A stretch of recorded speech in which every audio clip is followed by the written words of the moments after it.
Hi, it's Michael. The way we carry ourselves is indicative of our inner state. People who need to project a macho image, and even people who are loud and obnoxious, whether by themselves or with their tools like motorcycles, cars, stereos, and so on, that indicates inner turmoil, especially insecurity and fear. People who are calm and composed are usually self-confident, people who are rooted in their more healthy self. And this talk wants to mention two kind of groups of people, the wearers and the walkers. So first look at the wearers of ladies. For ladies who put on too much makeup, when it's like too much, when it's more like a painting than a human being, than a human face, that again indicates inner insecurity, inner fear. And with men,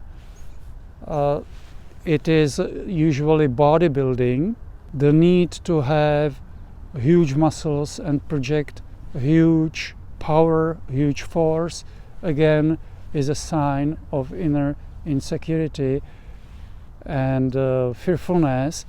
And it can be subconscious, it doesn't have to be conscious. The person may not be aware of it, but their actions, the way they project themselves, clearly shows that something is inside. And as for the walkers, that is the people who need to have powerful dogs, like you see people with German Shepherds, Dobermans, Rottweilers, Pit Bulls, and other breeds known for their potential viciousness, for their intensity and aggressiveness. Then again, that indicates fearfulness and insecurity inside of the person. Having a pet can be very positive and helpful. It's just that confident people don't need to have huge, powerful dogs. They are perfectly content with smaller, friendlier, gentler breeds. So if you recognize yourself in any of this, there is no need to get defensive or angry about it. It is very important that we recognize these trends in ourselves. Whether it's fear, insecurity, or whatever it is important that we recognize it and we address it, because if we don't address it and we just sweep it under the carpet or we get defensive about it, then it sticks to us like glue, and it stays and it accumulates. Other issues come on top of that, and it becomes a huge pile of glued stuff to us, and it can accumulate from life to life, from incarnation to incarnation, and eventually we will have to deal with it.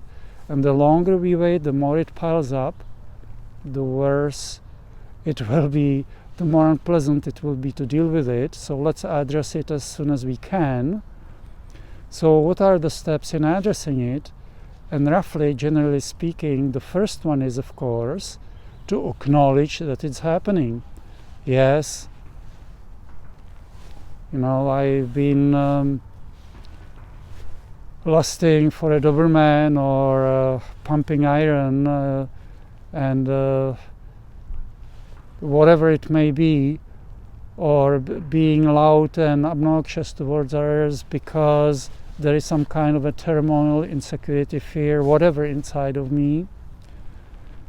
So first is to acknowledge it. The second is to accept that our personal will may not be or is not strong enough to deal with it, to transcend it. And then in that case we ask existence, the higher power, to help us, because as it is said, what seems to be an unsurmountable problem to us is but a feather to existence, to the higher power. So we ask the higher power to help us with it. Of course, we have to drop it. We cannot continue with it as best as we can. We drop it, we stop doing it.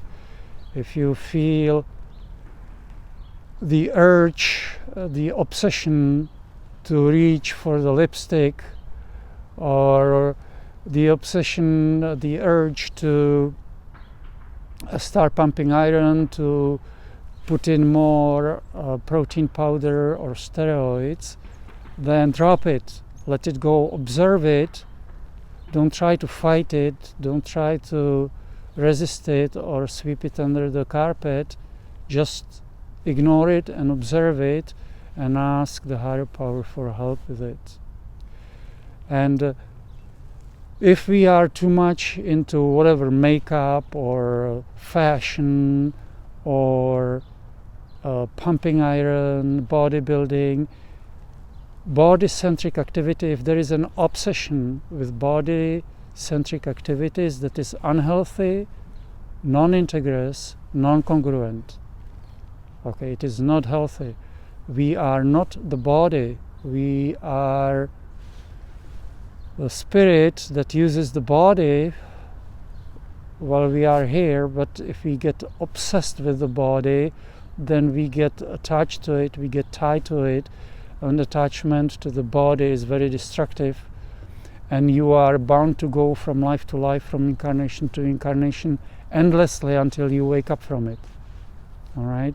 There is a healthcare technique that is incredibly powerful and helpful in resolving attachments and obsessions and emotions like fearfulness and insecurity, and that is neuro-emotional technique. I keep mentioning it in talks on this channel because it's so extremely powerful.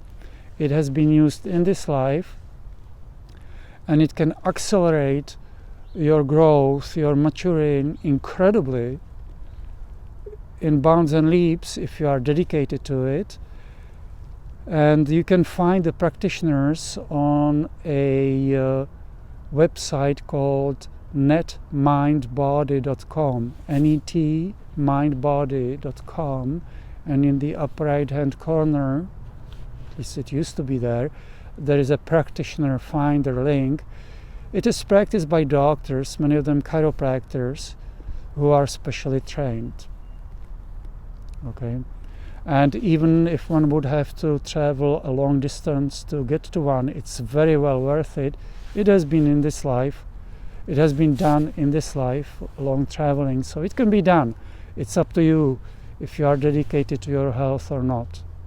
All right, so that's it for this talk. If there are any questions or comments, they can be left below this video, and I wish you a healthy and joyful life. Michael out.